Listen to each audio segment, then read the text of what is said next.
विद्यार्थी मित्रांनो, नमस्कार. श्री शिवाजी महाविद्यालय राजुरा व अर्थशास्त्र विभागाच्या वतीने मी प्राध्यापक नागनाथ मनोरे या ऑनलाईन क्लासेसमध्ये आपणा सर्वांचं स्वागत करतो. मित्रांनो, आज आपण अर्थशास्त्राचा परिचय करून घेऊया.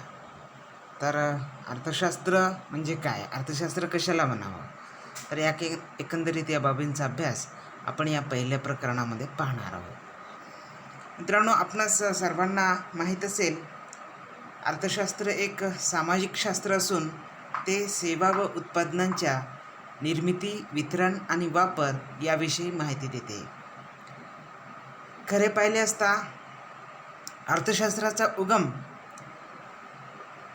हा पाश्चात्य देशातून आलेला असून तर रूढ अर्थाने इकॉनॉमिक्स हा जो शब्द आहे तो देखील मूळ ग्रीक शब्द ओकिनॉमिया या शब्दापासून उगम पावलेला आहे.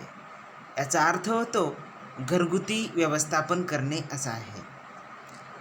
तर या अर्थशास्त्राचा अभ्यास करणाऱ्या विद्वान लोकांना, अभ्यासकांना अर्थशास्त्रज्ञ किंवा अर्थतज्ञ असे म्हणतात. तर ह्या अर्थशास्त्रामध्ये विशेष करून संपत्तीचा, मानवी आर्थिक व्यवहारांचा अभ्यास केला जातो. तर आपल्याकडेही आपण ही संकल्पना जरी आधुनिक आणि पाश्चात्य असले तरी पण तशा प्रकारचे व्यवहार आपल्या देशामध्ये होते.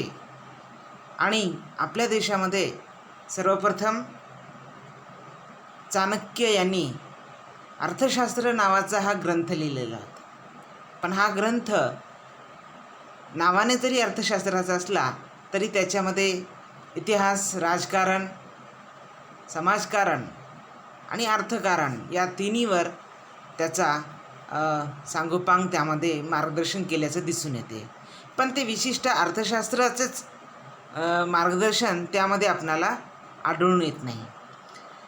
तर नेमकं अर्थशास्त्र म्हणजे काय याविषयीच्या व्याख्या आणि संकल्पना याचा आपण या ठिकाणी आढावा घेऊ.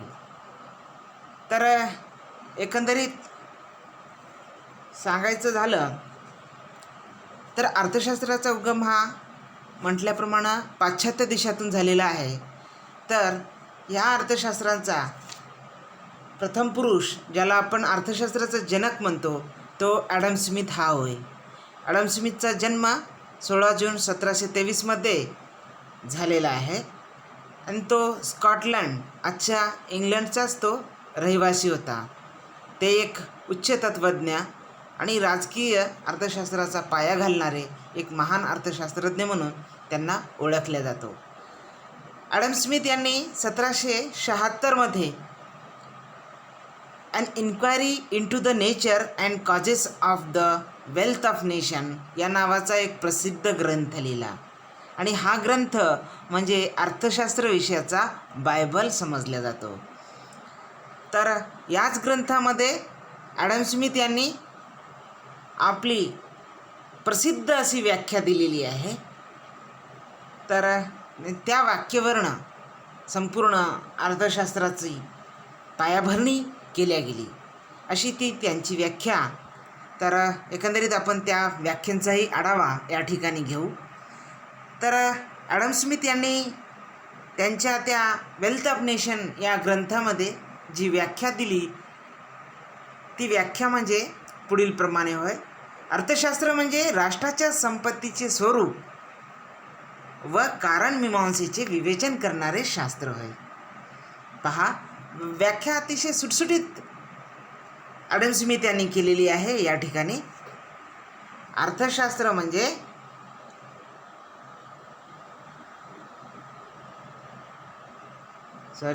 अर्थशास्त्र म्हणजे राष्ट्राच्या संपत्तीचे स्वरूप आणि कारणमीमांसेचे विवेचन करणारे शास्त्र होय. तर यानंतर या वाक्यामध्ये ॲडम स्मिथ यांनी 2 ओळीमध्ये सांगून टाकलेलं आहे की अर्थशास्त्र म्हणजे केवळ संपत्तीचा अभ्यास करणारे शास्त्र आहे. एकंदरीत अर्थशास्त्र म्हणजे संपत्तीचे शास्त्र असं देखील आपण त्याला म्हणू शकतो. ॲडम स्मिथना हेच म्हणायचं आहे की अर्थशास्त्र हे केवळ संपत्तीचं शास्त्र आहे. हे रोखठोकपणे ॲडम स्मिथ यांना हाच विचार प्रतिपादन करायचा होता. तर वरील व्याख्येनुसार ॲडम स्मिथच्या व्याख्येची काही वैशिष्ट्ये आपल्या लक्षात येतात. तर ती पहिलं वैशिष्ट्य म्हणजे राष्ट्रीय संपत्तीचा अभ्यास होय. तर यामध्ये ॲडम स्मिथ यांनी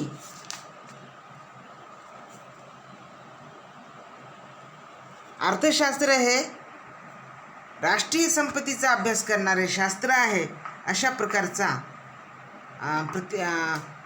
प्रतिपादन केलेलं आहे. तर त्यामुळे राष्ट्राच्या संपत्ती निर्माण करण्यासाठी ज्या काही गोष्टी कराव्या लागतील त्या सर्वांचं मार्गदर्शन ॲडम स्मिथ यांनी यामध्ये केलेलं आहे.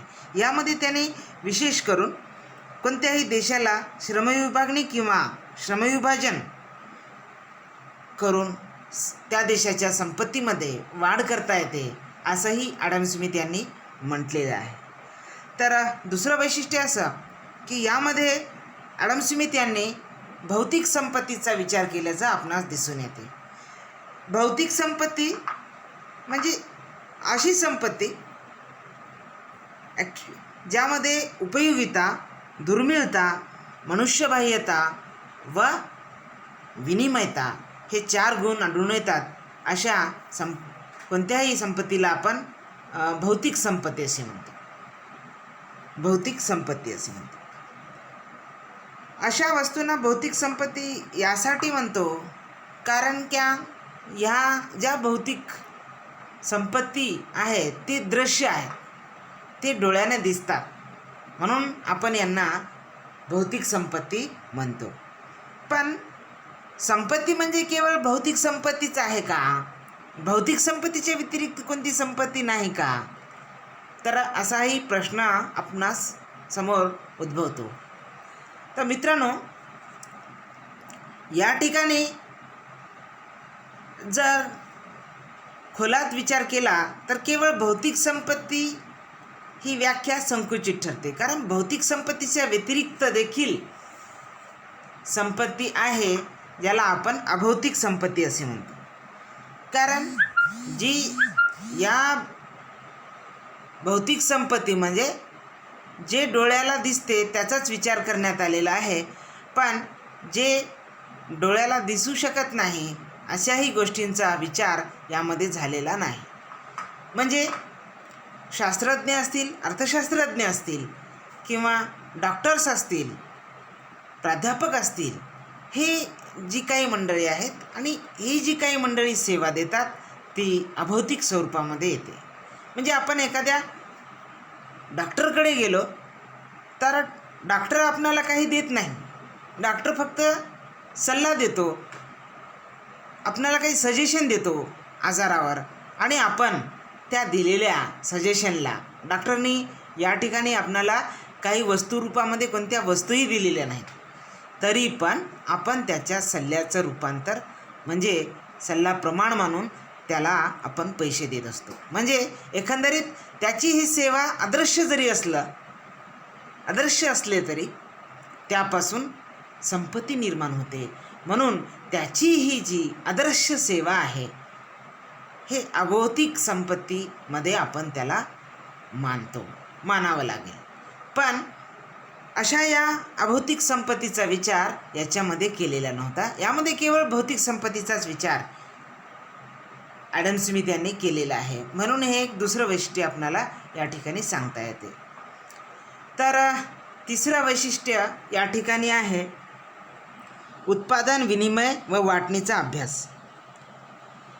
ॲडम स्मिथने राष्ट्रीय संपत्तीचा अभ्यास करताना त्याच्या वेल्थ ऑफ नेशनमध्ये उत्पादन, विनिमय व वाटणी या 3 घटकावर जास्त भर दिलेला आहे आणि त्याचं विश्लेषण त्यांनी या ठिकाणी जास्ती प्रमाणात केलेलं आहे. तर चौथं एक वैशिष्ट्य या ठिकाणी सांगण्यात येते, श्रमविभागणी व विशेषीकरणावर भर. तर श्रमविभागणी याचा अर्थ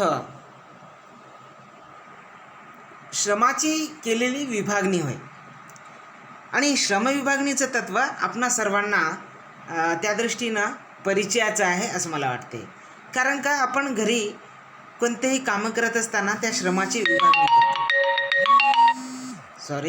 त्या श्रमाची विभागणी करीत असतो. आणि ह्या श्रमविभागणीमुळे विशेषीकरण घडून येते. त्यामध्ये माणूस कोणतीही एकच क्रिया जास्त वेळ केली असता त्यामध्ये त्याच्या कौशल्यामध्ये वाढ होते, त्याची कौशल्याचा विकास होतो. म्हणून त्याने ॲडम स्मिथने आपल्या राष्ट्राच्या ह्या संपत्तीचा चर्चा करताना ॲडम स्मिथ असं म्हणतो की श्रमविभागणीमुळे आणि विशेषीकरणावर भर दिल्याने राष्ट्राच्या संपत्तीमध्ये मोठ्या प्रमाणावर वाढ होण्यास हातभार लावते. तर त्याच्यामुळे श्रमविभागणी आणि विशेषीकरणावर भर दिला पाहिजे. आणि त्यांनी एकंदरीत त्याच्या या वेल्थ ऑफ नेशनमध्ये त्यांनी याच तत्त्वावर भर दिल्याचं आपणास लक्षात येते. तर ही ॲडम स्मिथची जी काही व्याख्या आहे त्या अशा ह्या व्याख्येवर पुढे जसजसा काळ बदलत गेला आणि नवीन विचाराचे अर्थशास्त्रज्ञ आले, त्यांच्या असं लक्षात आलं की ॲडम स्मिथने ज्या काही अर्थशास्त्राचा विचार मांडलेला आहे, जो काही विचार मांडलेला आहे, तर त्यामध्ये काहीतरी त्रुटी या तज्ज्ञ लोकांना दिसून आल्या. म्हणून या ठिकाणी ॲडम स्मिथच्या व्याख्येवर अनेक अर्थशास्त्रज्ञांनी टीका केल्याचं आपणास लक्षात येते. तर त्या टीका आपण पुढील प्रमाणे पाहू शकतो. तर पहिली टीका आहे, संपत्तीला अवास्तव महत्त्व. तर ही ॲडम स्मिथ यांच्या व्याख्येवरील पहिली टीका आहे. तर यामध्ये टीकाकारांनी असं म्हणलेलं आहे की ॲडम स्मिथने मोठ्या प्रमाणावर संपत्तीला अवास्तव महत्त्व दिलेलं आहे. कारण का व्यक्ती हा ज्याप्रमाणे काही आर्थिक समस्याला तोंड देत असतो, आर्थिक उद्दिष्ट प्राप्त करण्यासाठी जगत असतो, त्याचप्रमाणे व्यक्ती हा इतर काही सामाजिक धार्मिक उद्दिष्टही तो प्राप्त करण्यासाठी धडपडत असतो. पण ॲडम स्मिथने आपल्या या व्याख्येतनं केवळ आणि केवळ व्यक्ती हा संपत्ती निर्माण करण्यासाठी जगत असतो अशा प्रकारचा विचार त्यांनी मांडलेला आहे. त्याच्यामुळं या व्याख्येमध्ये संपत्तीला अवास्तव महत्त्व देण्यात आल्याचं प्रतिपादन टीकाकार करताना आपणाकडे दिसून येतात. तर दुसरी टीका ॲडम स्मिथच्या व्याख्येवर अशी करण्यात येते की ॲडम स्मिथने उपभोगाकडे दुर्लक्ष केलेलं आहे. तर हे आपल्याही लक्षात येते. आपण जर या व्याख्येकडे ॲडम स्मिथच्या बारकाईनं पाहिलं असता आपल्याकडे हेही लक्षात येईल की त्यानं खरोखरच उपभोगाकडे दुर्लक्ष केलेलं आहे. मित्रांनो, उपभोग हा आर्थिक जीवनामध्ये महत्त्वपूर्ण असणारी संकल्पना आहे. राष्ट्राची संपत्ती निर्माण करत असताना किंवा उत्पादन करत असताना उपभोगाकडे लक्ष देणे हे अत्यावश्यक मानलं जाते. नव्हे तर बाजारात आज आपल्या मराठीमध्ये एक म्हण आहे, ती उपभोगाकडे निर्देशित करते. तर आपण सर्व शेतकऱ्यांची मुलं आहात आणि आपणा सर्वांना हे मन परिचयाचं आहे. ही मराठीतली म्हण अशी आहे की आजकाल अनेक शेतकरी नेते आम्हा शेतकऱ्यांना सांगताना दिसून येतात, बाजारात काय शेतात काय पिकते यापेक्षा बाजारात काय विकते यावर लक्ष दिलं पाहिजे. अशा प्रकारचं वाक्य आपल्याला वेळोवेळी ऐकवण्यात येते. त्याचा अर्थ काय? म्हणजे ते असं म्हणू इच्छितात, शेतात काय पिकते यापेक्षा बाजारात काय विकते याकडे शेतकऱ्यांनी लक्ष दिलं पाहिजे. याचाच अर्थ असा आहे की शेतकऱ्यांनी आपलं उत्पादन घेत असताना म्हणजे मार्केटचा विचार करून, बाजाराचा विचार करून, बाजारामध्ये लोकांना कोणत्या वस्तूची गरज आहे, लोक कोणत्या वस्तूचा उपभोग घेऊ इच्छितात, त्याच वस्तूचं उत्पादन शेतकऱ्यांनी केलं पाहिजे, असा त्या म्हणीचा अर्थ आहे. तर उपभोग ही एकंदरीत एक महत्त्वपूर्ण संकल्पना आहे. जोपर्यंत उपभोग म्हणजे एखाद्या वस्तूचा ग्राहकाने स्वतःसाठी घेतलेला उपभोग, त्यासाठी त्यांनी केलेली मागणी, स्वतःला वापरण्यासाठी, स्वतःला त्या वस्तूचा उपयोग करण्यासाठी लोकांनी केलेली मागणी म्हणजे त्याला आपण उपभोग म्हणू. म्हणजे लोक ती वस्तू स्वतःसाठी वापरत असतील, त्याचा वापर करत असतील, त्याला आपण उपभोग म्हणू. लोक ज्या पद्धतीने मोठ्या प्रमाणावर ह्या वस्तूंचा उपभोग करतील त्या प्रमाणामध्ये वस्तूंचं उत्पादन वाढेल, वस्तूची मागणी वाढेल, पुरवठा वाढेल, एकंदरीत रोजगार वाढेल. पण ॲडम स्मिथने या बाजूचा बिलकुल विचार केल्याचा आपणास दिसून येत नाही. आणि आता ह्या उपभोगाचं काय महत्त्व आहे या आपण या कोरोना काळामध्ये आपण अनुभवत आहोत. आज देशामध्ये उपभोग मोठ्या प्रमाणावर घटलेला आहे. लोकांनी उपभोगात घट केल्यामुळे आपल्या देशाचा GDP उणे 23.9 पर्यंत घसरलेला आहे. म्हणजे आपल्या देशाचं उत्पन्न म्हणजे मायनसमध्ये गेलेलं आहे. कारण का की देशामध्ये लोकांनी ह्या संचारबंदीच्या काळामध्ये 6 महिने जी काही टाळेबंदी आपल्या देशात लावलेली आहे ते त्यामुळे लोकांनी कटाक्षाने उपभोगाकडे म्हणजे बिलकुल अजिबात म्हणजे आवश्यक गरजा सोडता इतर कोणत्याही चैनीच्या वस्तूवर त्यांनी उपभोग घेतलेला नाही. त्याच्यामुळे ह्या वस्तूंचं उत्पादन हे ठप्प पडलेलं आहे. तर या अशा या महत्त्वपूर्ण उपभोग या संकल्पनेकडे ॲडम स्मिथ यांनी दुर्लक्ष केल्याचं आपणास दिसून येते. म्हणून टीकाकार त्याच्याकडे ही टीका करतात की ॲडम स्मिथने उपभोगाकडे अक्षम्य असं दुर्लक्ष केलेलं आहे. तर तिसरी टीका जी आपण त्या वैशिष्ट्यामध्येही पाहिली होती की अभौतिक संपत्तीकडे दुर्लक्ष. ॲडम स्मिथने आपल्या व्याख्यानमधून केवळ भौतिक संपत्तीकडे लक्ष दिलेलं आहे. भौतिक संपत्ती ज्याच्यामध्ये उपयोगिता, दुर्मिळता, मनुष्यबाह्यता व विनिमयता हे 4 गुण आहेत. अशा 4 गुण असलेल्या त्या भौतिक संपत्तीवर ॲडम स्मिथ यांनी केंद्रीकरण केलेलं आहे, म्हणजे लक्ष दिलेलं आहे. याचा अर्थ त्यांनी अभौतिक संपत्तीकडे दुर्लक्ष केल्याचं आपणास दिसून येतं. म्हणजे जे काही अदृश्य वस्तू आणि सेवा आहेत, आज भारतीय GDPमध्ये म्हणजे अगोदर या कोरोना काळापूर्वी जवळपास 50% वाटा सेवा क्षेत्राचा आहे. हे जे आपण मोबाईल वगैरे वापरतो, मोबाईल हे जी वस्तू जरी वापरत असलं तरी त्यामधली जी सेवा आहे, फोनवरून बोलणे वगैरे, ती अदृश्य प्रकारची आहे. पण त्याच्यावर करोडो लोकांचा व्यवहार चालतो आणि त्यातून कोट्यावधी रुपये देशाला आणि लोकांना प्राप्त होत असतात.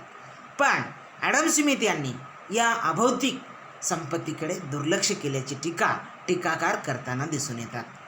तर चौथी टीका अशी आहे की मानवी कल्याणाकडे दुर्लक्ष.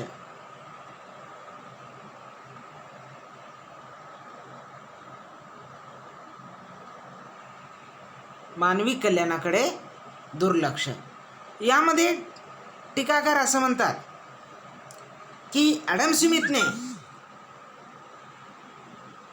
असंही केलेलं आहे की व्यक्ती ह्या मोठ्या प्रमाणावर संपत्ती निर्माण करण्यासाठी प्रयत्नरत असतात. म्हणजे संपत्तीसाठी प्रयत्नरत असतात आणि संपत्तीच हे मानवी जीवनाचं एक महत्त्वाचं ध्येय असल्याचं प्रतिपादन अप्रत्यक्षरित्या ॲडम स्मिथ केलेलं आहे. पण यामध्ये ॲडम स्मिथने ही जी काही संपत्ती आहे की यामुळे मानवाचं कशा प्रकारचं कल्याण होते याविषयी काही एक भाष्य केलेलं नाही. म्हणून त्यांच्या व्याख्येमधनं मानवी कल्याणाकडे दुर्लक्ष केल्याची टीकाकार करताना दिसून येतात. 5वी टीका अशी आहे, आर्थिक मानवाची अवास्तव कल्पना. तर ॲडम स्मिथ यांनी आपल्या या व्याख्येमध्ये आर्थिक मानवाची अवास्तव कल्पना केल्याचं आपणास दिसून येते. म्हणजे आर्थिक मानवाची अवास्तव कल्पना म्हणजे काय, तर ॲडम स्मिथने जी काही संपत्ती केंद्रीय व्याख्या केलेली आहे त्या व्याख्येमधनं ते असं सांगू इच्छितात की व्यक्ती ह्या संपत्ती निर्माण करण्यासाठी, संपत्ती प्राप्त करण्यासाठी जगत असतात, जास्तीत जास्त संपत्ती मिळण्यासाठी ते धडपडत असतात. तर अशा प्रकारची एक अवास्तव व्याख्या केलेली आहे. पण प्रत्यक्षामध्ये संपत्ती हे मानवी कल्याणाचे एक साधन आहे. संपत्ती हे मानवी कल्याणाचे साधन आहे, ज्याच्यामुळे मानवाचं जीवन सुसह्य होईल. पण ते साध्य नाही. तर मानवी जीवनाचं अंतिम उद्दिष्ट, एक महत्त्वपूर्ण उद्दिष्ट काय असेल, तर मानवी जीवन सुसह्य होणं, कल्याणकारी होणं हे मानवी जीवनाचं उद्दिष्ट आहे. पण या ठिकाणी म्हणजे साधनालाच साध्य म्हणण्याची चूक या ठिकाणी ॲडम स्मिथ यांनी केली आहे. अशा प्रकारची टीकाकार करताना दिसून येतात. तर या सर्व व्याख्येवरून एक टीका अजून एक आहे, ती 6वी टीका. त्यामध्ये असं म्हणले जाते की ही एक संकुचित व्याख्या आहे. ॲडम स्मिथ यांची जी व्याख्या आहे ती जी व्याख्या आहे ती संकुचित स्वरूपाची आहे. म्हणजे त्यामध्ये केवळ संपत्ती केंद्रीय व्याख्या आहे. माणूस हा सामाजिक प्राणी असून तो ज्या समाजामध्ये राहतो त्या समाजातील विविध अंगांचं आढावा घेण्यास ही व्याख्या असमर्थ ठरली असून केवळ एक घटक निवडून ही व्याख्या केलेली आहे. त्यामुळे ही व्याख्या संकुचित स्वरूपाची आहे. अशा प्रकारची टीकाकार करताना दिसून येतात. मित्रांनो, पुढे टीकाकारांनी काही जरी टीका केल्या असल्या तरी अर्थशास्त्र या नावाचा याला एक शास्त्रीय दर्जा प्राप्त करून देण्यासाठी ॲडम स्मिथ यांनी अभ्यास केलेलं त्याचं महत्त्व हे अवर्णनीय आहे, अमूल्य आहे. त्यामुळे केवळ टीकाकाराने टीका केलं याचा अर्थ ॲडम स्मिथच्या सिद्धांताचं किंवा त्यांच्या ग्रंथाचं, विचाराचं महत्त्व अजिबात कमी होत नाही. तर सुरुवातीला ज्या काही व्यक्ती काही एक नवीन विचार मांडतात, तो कोणाचाही विचार परिपूर्ण नसतो. अगदी त्याचप्रमाणे ॲडम स्मिथ यांनी जरी जी काही व्याख्या केलेली आहे ती व्याख्या त्या काळासाठी कालसुसंगत होती व त्यांनी त्याच व्याख्येमध्ये नवीन व्याख्यांची, नवीन विचारांची बीजारोपण करण्याचं कार्य देखील त्याच्यामध्ये होतं. तर या ठिकाणी आपण ॲडम स्मिथच्या व्याख्येवरची टीका हे पाहिल्यानंतर अगदी याचप्रमाणे एक दुसरे महत्त्वपूर्ण अर्थशास्त्रज्ञ आहेत. आपण केवळ या पाठामध्ये 3 अर्थशास्त्रज्ञांच्या व्याख्यांचा आढावा घेऊन समारोप करणार आहोत आणि त्यातून अर्थशास्त्राचा परिचय आपण करून घेणार आहोत. तर दुसरे प्रसिद्ध असे अर्थशास्त्रज्ञ म्हणजे डॉक्टर अल्फ्रेड मार्शल होय. तर डॉक्टर अल्फ्रेड मार्शल हे अर्थशास्त्राचे एक प्रसिद्ध विद्वान अर्थशास्त्रज्ञ म्हणून ओळखले जातात. तर ॲडम स्मिथ यांनी जी काही व्याख्या केलेली आहे त्यानंतर त्या व्याख्येला थोड्या बहुत प्रमाणामध्ये त्रुटी सारण्याचा प्रयत्न अल्फ्रेड मार्शल यांनी आपल्या व्याख्येतून केल्याचं आपणास दिसून येते. डॉक्टर अल्फ्रेड मार्शल यांनी 1890मध्ये प्रिन्सिपल्स ऑफ इकॉनॉमिक्स या नावाचा एक महान ग्रंथ त्यांनी लिहिलेला आहे. याच ग्रंथामध्ये त्यांनी अर्थशास्त्राची व्याख्या केलेली आहे. तर आपण ती व्याख्या पाहिल्याशिवाय आपणास अर्थशास्त्राचा अर्थ कळणार नाही किंवा समजून घेण्यास ते मदत होईल. त्यामुळे अल्फ्रेड मार्शल यांची व्याख्या काय आहे त्याकडे आपण पाहू. पहा मित्रांनो, अल्फ्रेड मार्शल असं म्हणतात, अर्थशास्त्र म्हणजे जीवनाच्या सामान्य व्यवहारात गुंतलेल्या मानव समाजाचा अभ्यास होय. यात मानवी कल्याणाच्या भौतिक साधनांची प्राप्ती व त्यांचा उपयोग यांच्याशी अत्यंत निगडीत असलेल्या वैयक्तिक व सामाजिक प्रयत्नांचे विवेचन केले जाते. एका बाजूने तो संपत्तीचा अभ्यास आहे, तर दुसऱ्या व अधिक महत्त्वाच्या बाजूने ते मानवाच्या अभ्यासाचा एक भाग आहे. तर अशा प्रकारे एक महत्त्वपूर्ण व्याख्या केलेली आहे. ती व्याख्या जरी थोडी लांबलचक दीर्घ व्याख्या जरी असली तरी डॉक्टर अल्फ्रेड मार्शल यांनी आपली व्याख्या अर्थपूर्ण करण्याचा प्रयत्न केल्याचं आपणास दिसून येते. त्याच्यामध्ये या व्याख्येतून आपणास 3 गोष्टी जाणवतात, म्हणजे याची काही वैशिष्ट्ये आपणास जाणवतात. या व्याख्येचा विचार केला असता म्हणजे पहा, याच्यामध्ये अर्थशास्त्र म्हणजे जीवनाच्या सामान्य व्यवहारात गुंतलेल्या मानव समाजाचा अभ्यास होय. म्हणजे मानव समाज अशा प्रकारचा हा शब्दप्रयोग या ठिकाणी केलेला आहे. तो म्हणजे अर्थशास्त्र हे एक सामाजिक शास्त्र आहे, याकडे ते अधोरेखित करते. तसेच व्यक्तींच्या सामान्य व्यवहाराचं देखील या ठिकाणी विवेचन केल्याचं आपणास दिसून येते. तर असो, एकंदरीत डॉक्टर मार्शल यांच्या व्याख्येची काय वैशिष्ट्ये आहेत ही आपण ठळक मुद्द्याच्या रूपाने आपण पाहू. तर आपणास डॉक्टर मार्शल यांच्या व्याख्येची वैशिष्ट्ये पुढील प्रमाणे सांगता येतात. पहिलं वैशिष्ट्य आहे मानवी समाजाचा अभ्यास. तर हे एक अतिशय महत्त्वाचं वैशिष्ट्य डॉक्टर मार्शल यांनी सांगितलेलं आहे. ते म्हणजे की अर्थशास्त्र हे मानवी समाजाचा म्हणजे समाजात राहणाऱ्या व्यक्तींचा अभ्यास करणारे शास्त्र आहे. कारण का अर्थशास्त्र ज्या व्यक्तीचा अभ्यास करतो तो व्यक्ती एक समाजशील प्राणी आहे आणि त्याच्यामुळे या समाजात राहणाऱ्या विविध घटकांचा अभ्यास त्याच्यामध्ये केलेला आहे. म्हणजे समाजात राहणारे वेगवेगळ्या प्रकारचे लोक, वेगवेगळ्या व्यवसायाचे लोक, वेगवेगळ्या विचाराचे लोक, त्या सर्वांच्या आर्थिक दृष्टिकोनातून ॲडम स्मिथ यांनी अभ्यास केलेले आहे. यामध्ये वेगवेगळे घटक असतात, जसं वकील असतात, गायक असतात, शेतकरी असतात, मजूर असतात. या सर्वांच्या आर्थिक क्रियांचा अभ्यास अर्थशास्त्रामध्ये केला जातो. तर याप्रमाणे ही जी काही व्यक्ती आहेत, तुम्ही म्हणाल की हे सगळे असेच लोक असतात सर, चोर आणि भिकारी पण असतात. तर होय, चोर आणि भिकारी पण असतात.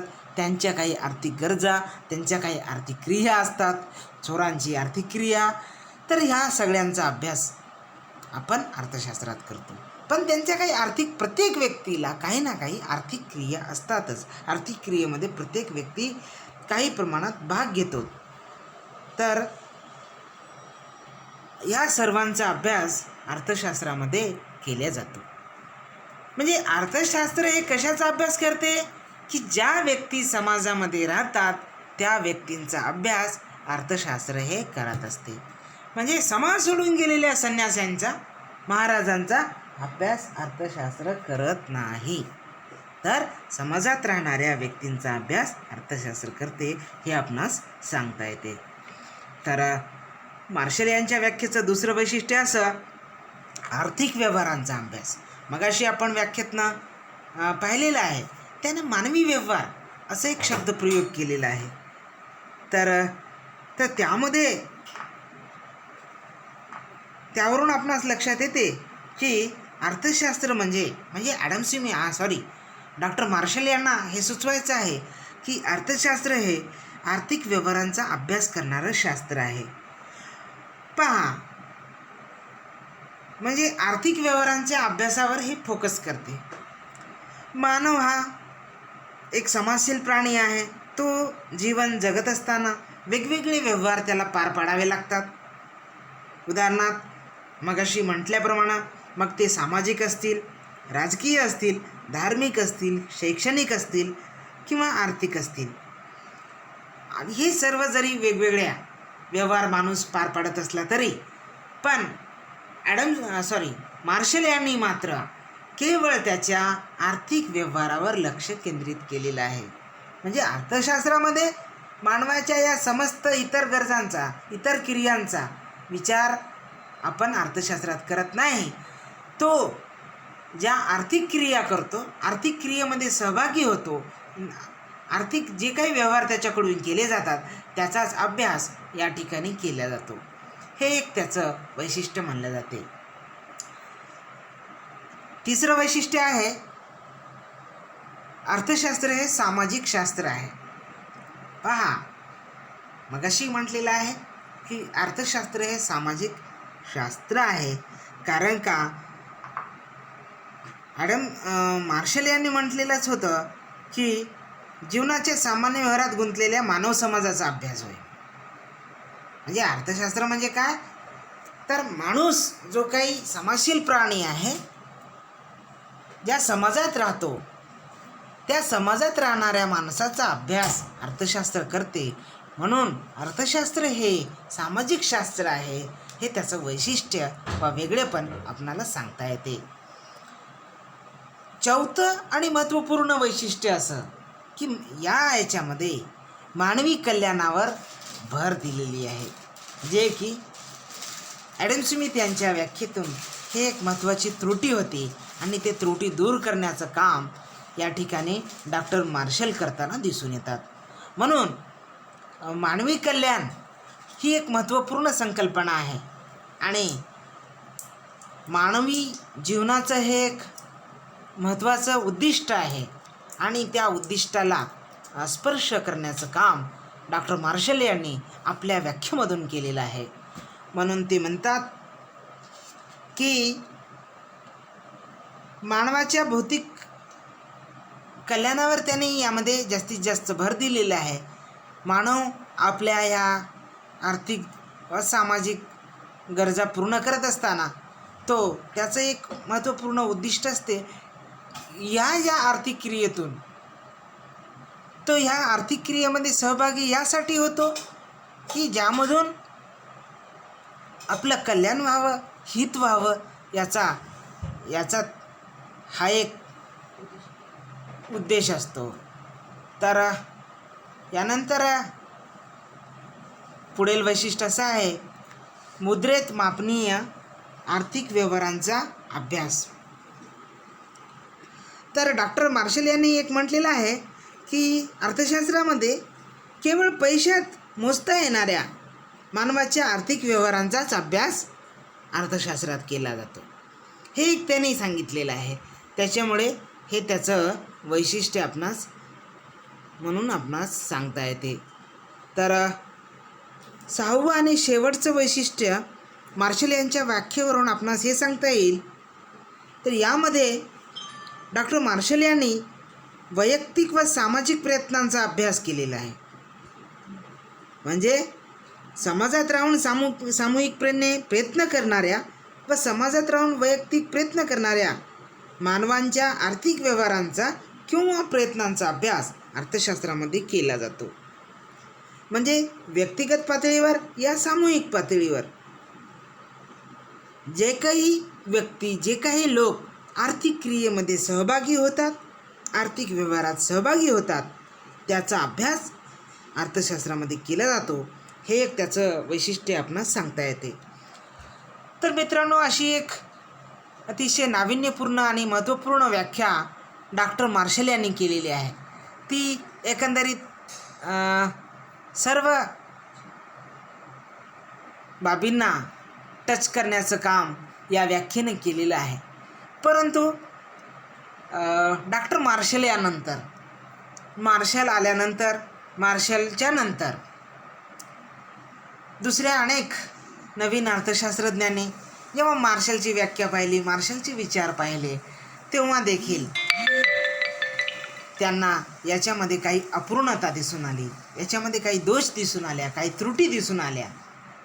तर म्हणून आता टीकाकारांच्या त्या नजरेतून, त्या तीक्ष्ण नजरेतून त्या ठिकाणी डॉक्टर मार्शल हे सुटलेले दिसत नाहीत. तर त्याच्यामुळे टीकाकाराने डॉक्टर मार्शल यांच्यावर देखील टीका केलेली आहे. तर मार्शल यांच्या व्याख्येवरच्या आपणाला काय टीका आहेत त्याचं वैशिष्ट्य आपण पाहिलेलं आहे. तर टीकाकारांनी कोणत्या पद्धतीनं टीका केलेल्या आहेत? खरं तर मार्शल यांनी काही अंशी बऱ्यापैकी एक चांगली व्याख्या देण्याचा प्रयत्न त्या ठिकाणी केल्याचं आपणास दिसून येते. पण टीकाकार ते टीकाकारांनी काही टीका केलेल्या आहेत. तर त्या टीका कोणत्या होत्या तर हे आपण पाहू.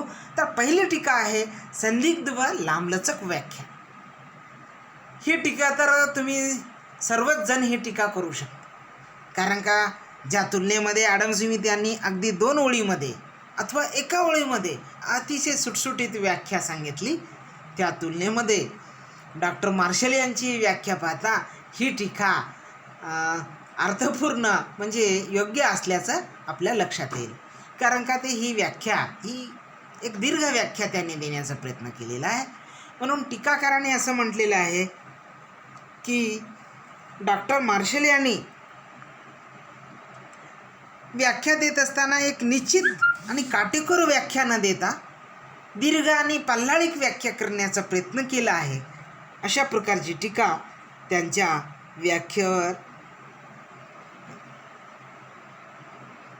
व्याख्येतून केल्याचं आपणास दिसते. तर दुसरी टीका अशी आहे वर्गीकरणात्मक व्याख्या. तर मित्रांनो,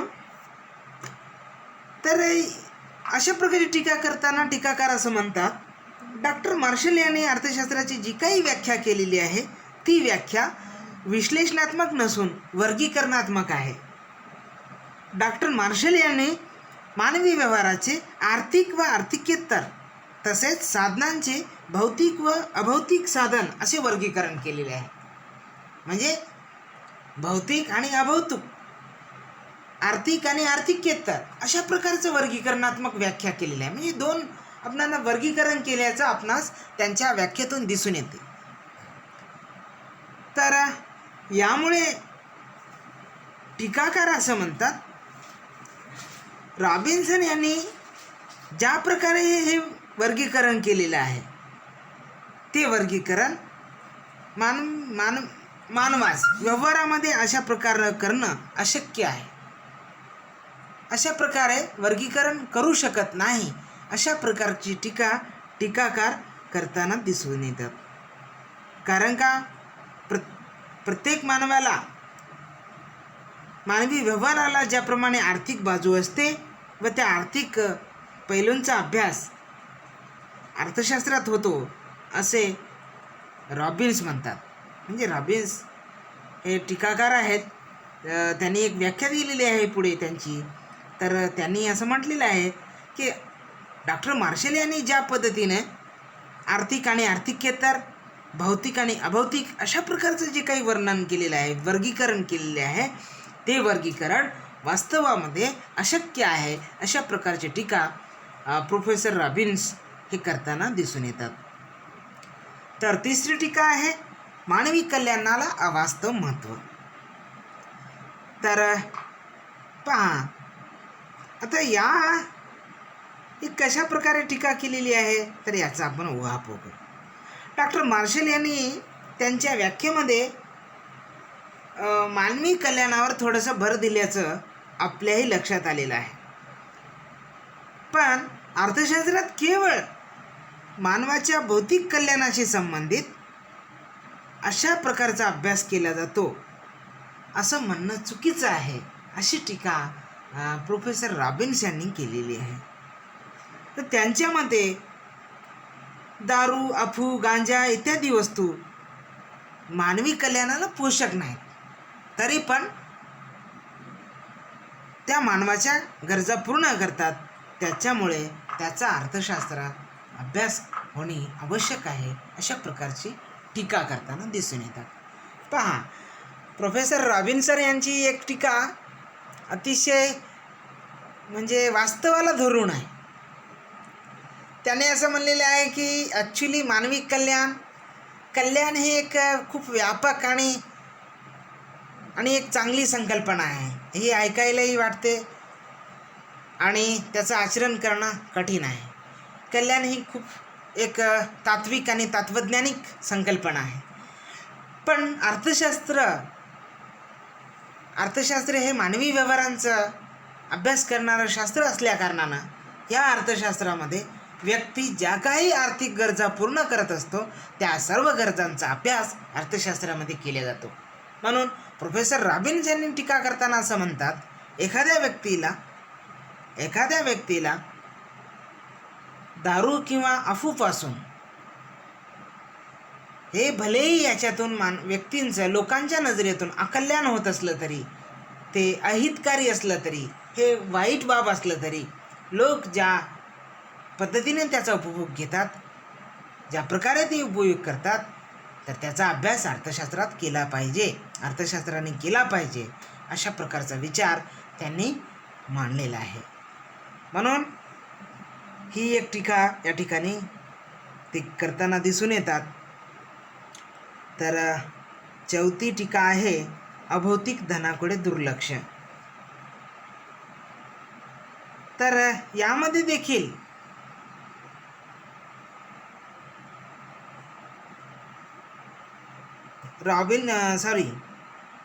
डॉक्टर मार्शल यांनी वर पाहता अभौतिक संपत्तीकडे दुर्लक्ष केल्याचं आपणास दिसून येते.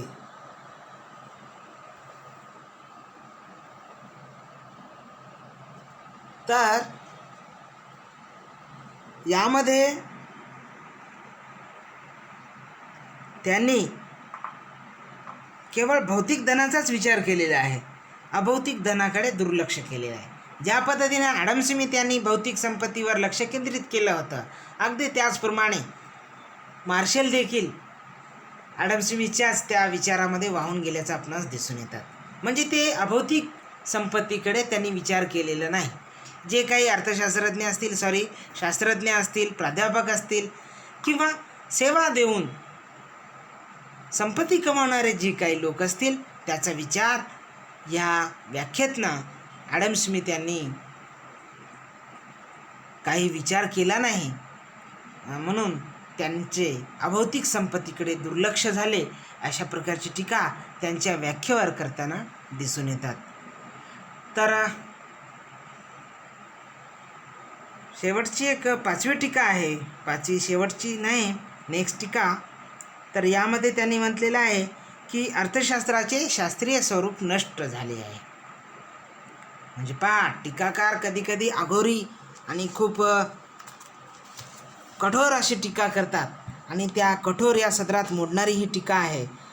टीकाकारांनी असं म्हटलेलं आहे की डॉक्टर मार्शल यांनी अर्थशास्त्राचं शास्त्रीय स्वरूप नष्ट केलेलं आहे. म्हणजे त्यांची जी व्याख्या आहे, या व्याख्येमध्ये अर्थशास्त्राचे शास्त्र आहे म्हणून ज्या ॲडम स्मिथ यांनी प्रतिपादन केलेलं होतं आणि त्याचं ते शास्त्रीय स्वरूप नष्ट करण्याचं काम त्यांच्या या व्याख्येतून झालं आहे अशी टीकाकार करताना दिसून येतात. तर याबाबतीत ते म्हणतात, मानवाच्या प्रयत्नांचे कल्याणकारक व अकल्याणकारक असे 2 भागात वर्गीकरण मार्शल यांनी केलेलं आहे आणि केवळ कल्याणकारक प्रयत्नांचा समावेश त्यांनी या ठिकाणी करताना दिसून येतात. त्यामुळे अर्थशास्त्राचं शास्त्रीय स्वरूप या ठिकाणी नष्ट झाल्याची टीकाकार करताना दिसून येतात. म्हणजे अर्थशास्त्र एक शास्त्र आहे आणि अर्थशास्त्रामध्ये कल्याण आणि अकल्याण या बाबीत गौण आहेत. कल्याणाच्या बाबतीत अर्थशास्त्र हे तटस्थ आहे. त्यामुळे त्या अंगाने कल्याणाच्या भूमिकेतून अर्थशास्त्राने पाहणे अयोग्य आहे. म्हणून मार्शल यांच्या व्याख्येतून अर्थशास्त्राचे शास्त्रीय स्वरूप नष्ट झाले आहेत अशा प्रकारची टीकाकार करताना दिसून येतात. तर दुसरी व्याख्या आहे, मर्यादित व्याप्ती किंवा संकुचित व्याख्या.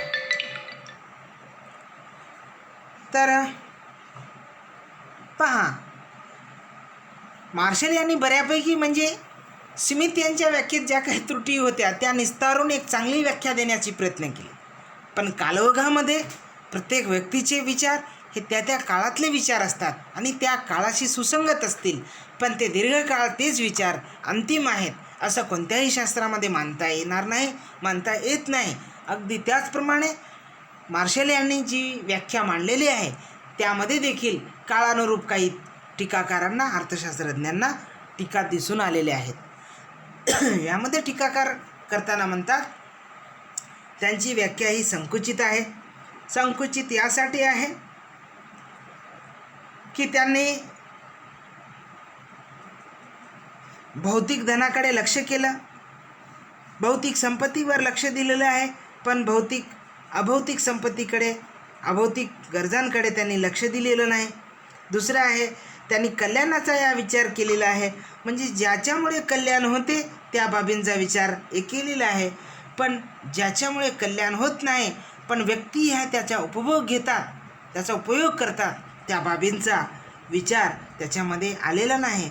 म्हणून टीकाकार असे म्हणतात ही एक संकुचित व्याख्या आहे, कारण का ती भौतिक संपत्तीवर लक्ष केंद्रित करते व म्हणजे अकल्याणकारी गरजांकडे लक्ष केले जाते. आणि शेवटची टीका अशी आहे की मानवाचे जे व्यवहार आहेत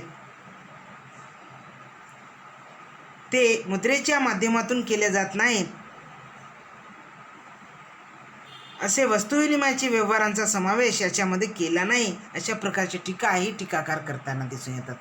म्हणजे मार्शल यांनी एक व्याख्या करत असताना त्याने असं म्हटलेलं आहे, मानवांचे जे व्यवहार ज्याचं मापन मुद्रेच्या सहाय्यानं, पैशाच्या सहाय्यानं मापन केलं जातं, मोजमाप केलं जातं, अशाच त्या मौद्रिक म्हणजे मुद्रेत मापन होणाऱ्या गरजांचा, क्रियांचा विचार अर्थशास्त्रामध्ये केला जातो. अशा प्रकारचे विचार मार्शल यांनी मांडले होते. त्याच्यामुळे टीकाकार त्यांची ही व्याख्या संकुचित किंवा मर्यादित असल्याचं टीका त्यांनी केलेली आहे. तर याच्यामध्ये तिसरे आणि महत्त्वपूर्ण अर्थशास्त्रज्ञ आहेत, ज्यांच्यामुळे खऱ्या अर्थानं अर्थशास्त्राला एक नवे आयाम त्यांनी मिळवून दिलेले आहेत. आणि अशा या जगप्रसिद्ध महान अर्थशास्त्रज्ञांची व्याख्येचा विचार केल्याशिवाय अर्थशास्त्र आपणाला समजून घेता येणार नाही.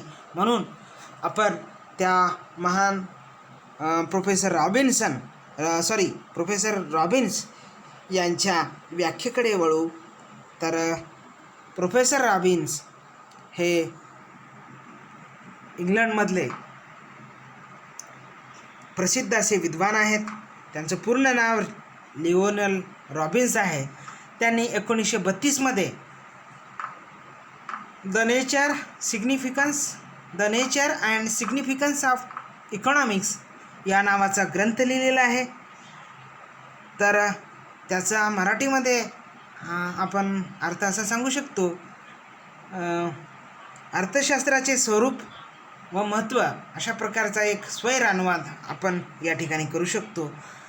हा एक महत्त्वपूर्ण ग्रंथ या प्रोफेसर लिओनल रॉबिन्स यांनी 1932मध्ये केलेला आहे. आणि या ग्रंथामध्ये त्यांनी त्यांची अतिशय सुप्रसिद्ध अशी व्याख्या, जी आजतागायत चर्चेली जाते, ती व्याख्या केलेली आहे. तर त्या व्याख्येचा आढावा आपण या ठिकाणी घेणार आहोत. तर चला पाहूया लिओनल रॉबिन यांची ती प्रसिद्ध व्याख्या ती कोणती आहे. तर मित्रांनो, ही व्याख्या आपणास लवकर कळून येईल. अतिशय सुबोध आणि एक मोजक्या शब्दामध्ये त्यांनी ही व्याख्या मांडलेली आहे. त्याच्यामध्ये ते म्हणतात, अमर्याद गरजा आणि मर्यादित परंतु पर्यायी उपयोगाची साधने यांचा परस्पर मेळ घालण्याच्या दृष्टीने करण्यात येणाऱ्या मानवी प्रयत्नांचा अभ्यास म्हणजे अर्थशास्त्र होय. तर पहा, अर्थशास्त्राची अतिशय सुटसुटीत आणि सोपी अशी व्याख्या प्रोफेसर रॉबिन्स यांनी दिलेली आहे. तर यामध्ये ते म्हणतात अमर्याद गरजा, म्हणजे गरजा कशा आहेत, अमर्याद आहेत. आणि दुसरं आहे मर्यादित परंतु पर्यायी उपयोगाची दुर्मिळ साधने. मर्यादित परंतु पर्यायी उपयोगाची दुर्मिळ साधने यांचा परस्पर मेळ घालण्याच्या दृष्टीने, म्हणजे मानवी प्रयत्नांचा अभ्यास म्हणजे अर्थशास्त्र होय.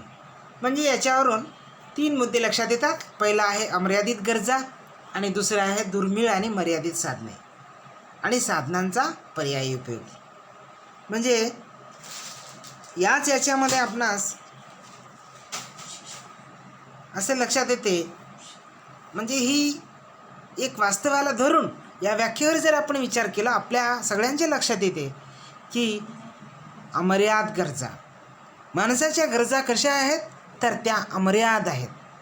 एक अर्थशास्त्रज्ञ असं म्हणतो की गरजा ह्या तळ नसलेल्या हौदासारख्या आहेत. म्हणजे एक गरज टाकली, एक गरज पूर्ण झाली की दुसरी गरज लगेच निर्माण होते. तर अशा प्रकारच्या प्रत्येक माणसाच्या गरजा ह्या अमर्याद आहेत. त्या गरजाला काही मर्यादा नाही. गरजा म्हणजेच इच्छा आणि त्या इच्छांमधून ज्या आवश्यक गरजा असतात, अत्यावश्यक गरजा असतात, त्या गरजा ज्या भागवल्याच पाहिजेत, भागवण्याचं जेमतेम तरी भागवल्या पाहिजेत, अशा त्या गरजा. आणि ह्या गरजा माणसाच्या अमर्याद आहेत. तर रॉबिन्स यांनी या व्याख्येतून सांगितलेले आहे की माणसाच्या गरजा या अमर्याद आहेत. त्या सकाळी उठल्यापासून ते रात्री झोपेपर्यंत या गरजा चालूच असतात आणि प्रत्येक गरजा माणसाला पूर्ण करावे लागतात. पण या गरजा न संपण्याला एक गरज पूर्ण झाली की दुसरी गरज लगेच निर्माण होते. त्याच्यामुळे या सगळ्या गरजा, माणसासमोर अनेक गरजा आहेत, पण माणूस या गरजा जरी प्रचंड असल्या, अमर्याद असल्या, तर याच्यामधल्या सर्वात महत्त्वाची गरज कोणती आहे, अशा प्रकारे प्राधान्यक्रम ठरवून गरजांची सोडवणूक करत असतो. जे की तुम्ही आम्ही अशा पद्धतीने आपल्या व्यवहारामध्ये त्या करत असतो. म्हणजे जी गरज अत्यावश्यक आहे, महत्त्वाची आहे, त्याला आपण प्रिफरन्स देतो, त्याला आपण सोडवतो. गरजा तर असंख्य आहेत. तर अशा या अमर्याद गरजा आहेत. दुसरं आहे दुर्मिळ व मर्यादित साधने, अशी एक त्यांनी शब्दप्रयोग केलेला आहे. म्हणजे साधने कशी आहेत, दुर्मिळ आणि मर्यादित आहेत. दुर्मिळ म्हणजे ते कुठेही भेटत नाहीत, असे ते दुर्मिळ. आणि ते मर्यादित साधनं हे मर्यादित आहेत. जसं पृथ्वीवर पाणी हे दुर्मिळच मानलं जातं, कारण का पृथ्वीवर केवळ 2% पाणी आहे. पिण्याचं पाणी म्हणतोय, समुद्रातलं नाही. समुद्रातलं पाणी हे 78% आहे. पण माणसाला जे आवश्यक आहे, ज्याची गरज जास्त आहे, असं ते पिण्यायोग्य पाणी, पोटेबल वॉटर, हे 2% आहे. म्हणून पाणी हे दुर्मिळ आहे. जसं हिरे, सोने ही कशी आहेत, दुर्मिळ आहेत. पण प्रत्येक व्यक्तीला सोने, हिरे, नाणे पाहिजे असतात. मग त्याच्यापासून लोकांना जास्तीत जास्त त्याची तीव्र इच्छा असते ती प्राप्त करण्याची. पण ती कशी आहेत, दुर्मिळ आहेत. सोनं कसं आहे, पृथ्वीवर संबंध पृथ्वी जरी खोदली तरी आपणास या पृथ्वी तलावरील सर्व लोकांना पुरेल एवढं सोनं आहे का, तर मुळीच नाही. तर त्याचं अतिशय अल्प प्रमाण आहे आणि ती मर्यादित. म्हणजे अशा प्रकारे माणसासमोर असलेल्या ह्या ज्या काही गरजा आहेत आणि त्याला सोडवण्याची जी काही साधनं आहेत ती मर्यादित आहेत आणि दुर्मिळ आहेत. तर तिसरं त्याने जे भर दिलेलं आहे, साधनांचा पर्यायी उपयोग. तर पहा, म्हणजे साधनं हे दुर्मिळ आहेत, पण ही साधनं कशी आहेत, पर्यायी उपयोगाची आहेत. साधनं ही पर्यायी उपयोगाची आहेत. याचा अर्थ काय, तर एकच साधन आहे. सपोज तुमच्याकडे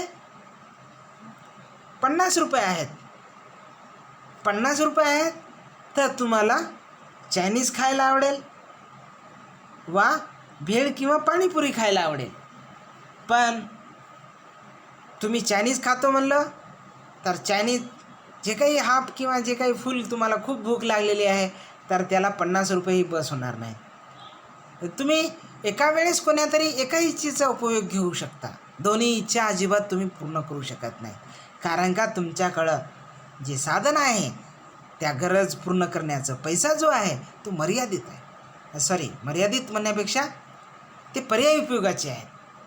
म्हणजे त्या 50 रुपयाचा तुम्ही वेगवेगळ्या प्रकारे कोणता पर्याय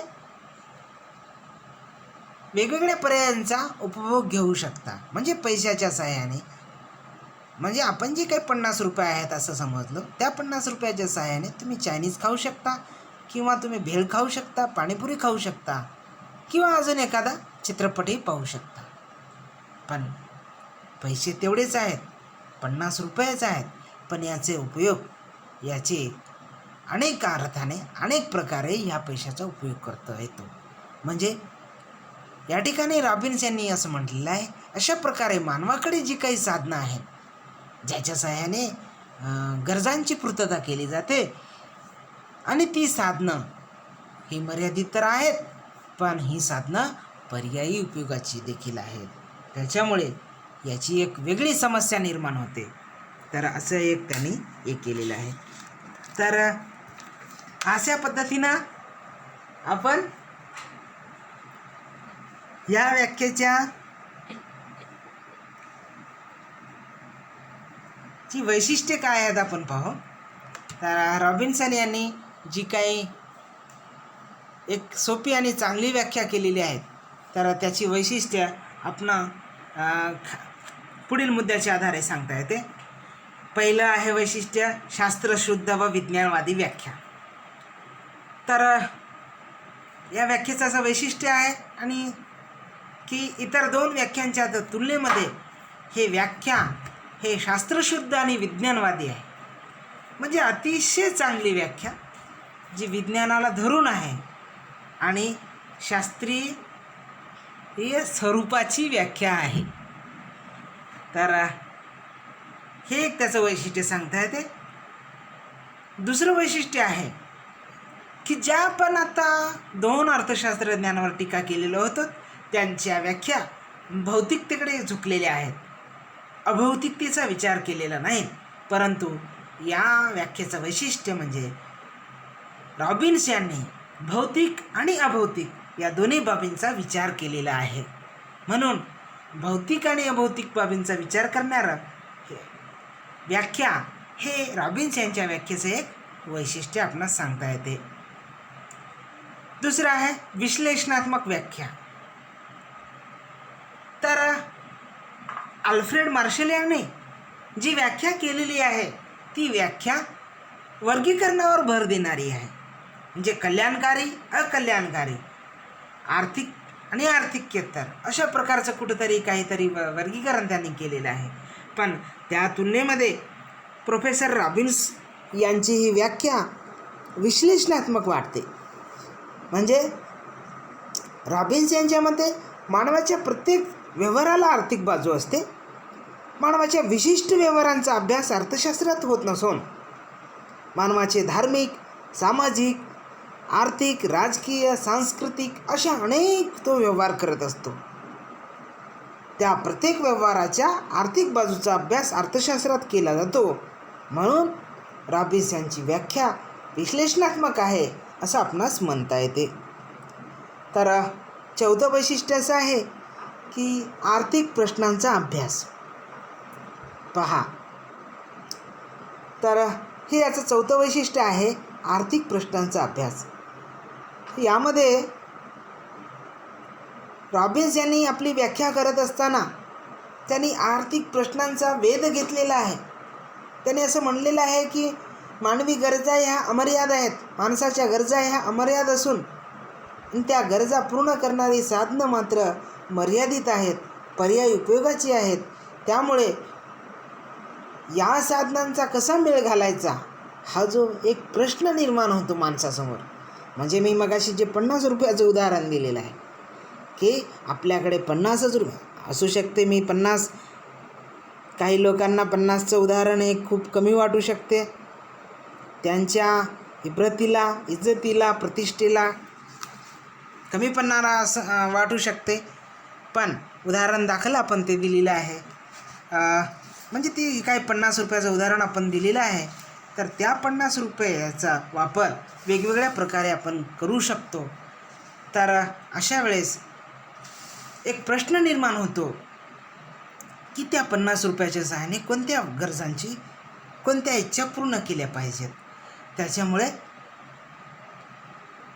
रॉबिन्स यांनी आपल्या व्याख्येमधून म्हणजे या आर्थिक प्रश्नांचा अभ्यासाचं प्रयत्न यांनी केले आहे. म्हणून हे एक त्याचं वेगळेपण आणि वैशिष्ट्य आपणास सांगता येते. तर 5वा आहे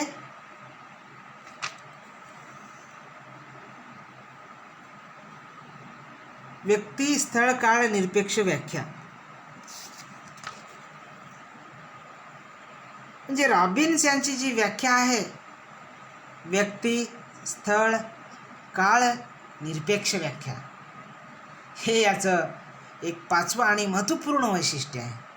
मित्रांनो, या व्याख्येवरून आपण जर लक्षात घेतलं असता, ही व्याख्या कोणालाही कुठेही सांगा तर तो प्रत्येक व्यक्ती 99% सहमत असण्याची दाट शक्यता आहे.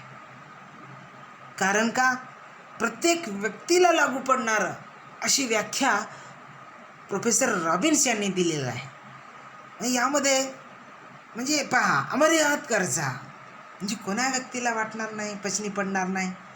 खरोखरच प्रत्येक व्यक्ती या कोणत्याही जगामध्ये, कोणत्याही भागामध्ये जा, माणसासमोर अमर्याद गरजा तोंड वाचून उभ्या आहेत आणि मर्यादित साधने, आणि ज्या गरजा ज्या साधनांच्या साहाय्याने आपण सोडवतो, ती साधनं ही मर्यादित आहेत आणि उलट मर्यादित नाहीत, तर ती पर्यायी उपयोगाची देखील आहेत. म्हणजे एकंदरीत रॉबिन्स यांनी जी व्याख्या मांडलेली आहे ती व्यक्ती, स्थळ, काळ निरपेक्ष आहे, असं हे त्या व्याख्येचं वैशिष्ट्य आपणास सांगता येते.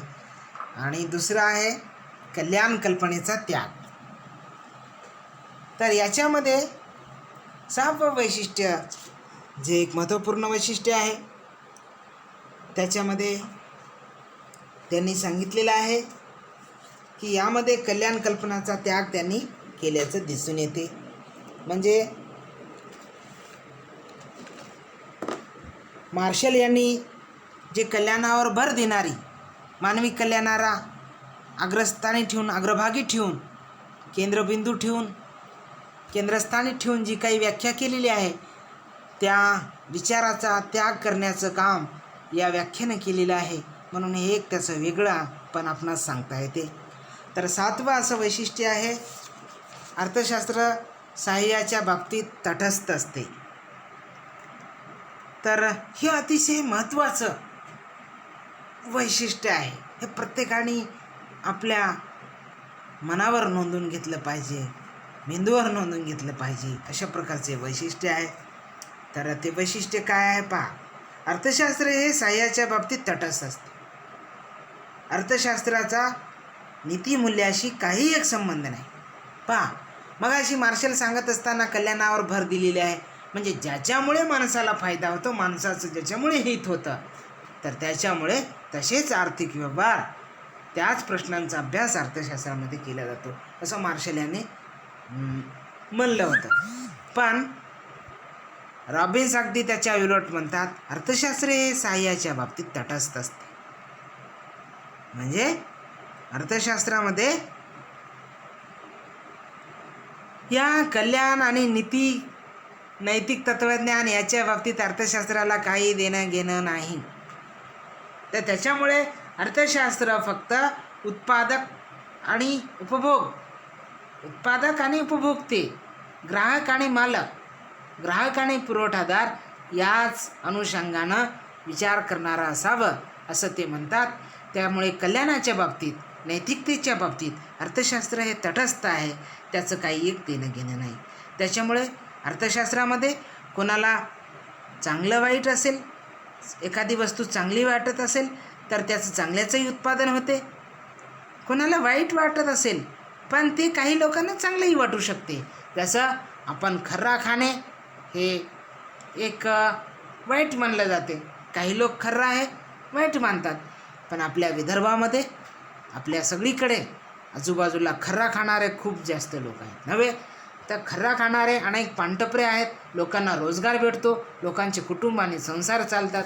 म्हणून रॉबिन्सन यांनी असं म्हणलेलं आहे की अशा प्रकारचं म्हणजे काही लोकांना जर वाटत असेल की हे वाईट आहे, पण अर्थशास्त्र चांगलं आणि वाईट असं काही विचार करत नाही. जे ग्राहकांना जे लोकांना वाटते ज्याच्याने गरज लोकांची पूर्ण होते त्या सर्व गोष्टींचा अभ्यास अर्थशास्त्रामध्ये होतो. अशा प्रकारे ते त्याचं वैशिष्ट्य त्यांनी एक केलेलं आहे. तर एकंदरीत आपण या ठिकाणी यावरच्या टीका बघूया.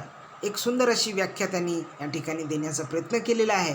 पण यामध्ये ही रॉबिन्स यांची ही जी काही एक महत्त्वपूर्ण व्याख्या आहे ही व्याख्या देखील टीकाकारांच्या नजरेतून सुटली नाही. त्याच्यामुळे टीकाकारांनी याच्यावर देखील टीका केलेली आहेत. त्याच्यातली पहिली टीका आहे ही व्याख्या तांत्रिक व बोधहीन व्याख्या आहे. म्हणजे क्लिष्ट प्रकारची व्याख्या आहे जी की सर्वसामान्य व्यक्तीला कळत नाही. त्यासाठी अर्थशास्त्रीय ज्ञान आवश्यक असते. म्हणजे अर्थशास्त्र जर असणारा जे काही अभ्यासक आहे विद्यार्थी आहेत तर त्यांनाच ही व्याख्या कळते, बाकी लोकांना कळत नाही. अशा प्रकारची एक टीकाकार करताना दिसतात. आणि दुसरी टीका अशी आहे सूक्ष्म विश्लेषणावर भर. तर रॉबिन्स यांनी आपल्या व्याख्या देत असताना त्यांनी एक व्यक्तीचे सूक्ष्म असं विश्लेषण केलेलं आहे. म्हणजे बारकाईनं त्यांनी व्यक्तीच्या सूक्ष्म गरजांकडे लक्ष दिलेलं आहे.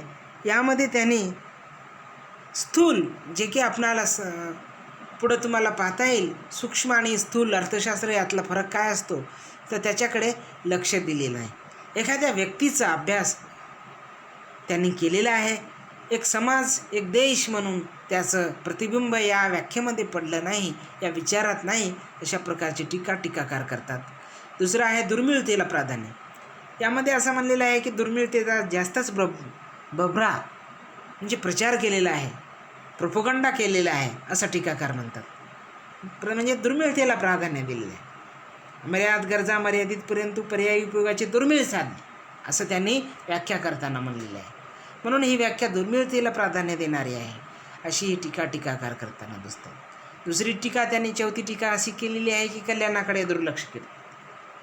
पहा काही लोक कल्याणाचा विचार केला तर कल्याणावर लक्ष देणारी व्याख्या, मग कल्याण बाजूला काढून ठेवलं यांनी तर ती कल्याणाकडे दुर्लक्ष करणारी व्याख्या आहे असं म्हणतात. तर पाचवी टीका आहे नैतिक मूल्यांची उपेक्षा. तर यामध्ये नैतिक मूल्य जे आहेत म्हणजे काही लोकांना चांगलं वाटणे वाईट वाटणे तर याची रॉबिन्सन यांनी घोर उपेक्षा केली आहे. म्हणून टीका करताना दिसतात. तर दुसरं आहे साध्याकडे म्हणजे गरजांकडे दुर्लक्ष. तर रॉबिन्स यांनी साधनांना अवास्तविक महत्त्व दिलेलं आहे. म्हणजे साधनं हे मर्यादित आहे दुर्मिळ आहेत अशा प्रकारचे त्याने विवेचन केलेलं आहे. पण त्या गरजांकडे लक्ष दिले नाही. साध्यांचा अभ्यास त्यांच्या कक्षेबाहेरचा आहे असं टीकाकार या ठिकाणी म्हणतात. टीकाकारांना असं म्हणायचं आहे की रॉबिन्स यांनी मानवी गरजांना जर प्राधान्य दिलं असतं त्याचं जर थोडंसं अजून विश्लेषण केलं असतं बरं झालं असतं. पण त्यांनी या माणसाच्या गरजांकडे दुर्लक्ष केलं आहे, त्याच्यावर जास्त त्यांनी भाष्य केलं नाही अशा प्रकारची टीका ते करत असतात. तर या पहिल्या याच्यामध्ये आपण सविस्तर असा तिन्ही अर्थशास्त्रज्ञांच्या व्याख्या आणि त्यावरील टीका आपण या ठिकाणी पाहिलेल्या आहेत. तर आपण सर्वांनी हे अतिशय लक्षपूर्वक ऐकले आहात याबद्दल आपणा सर्वांचं धन्यवाद.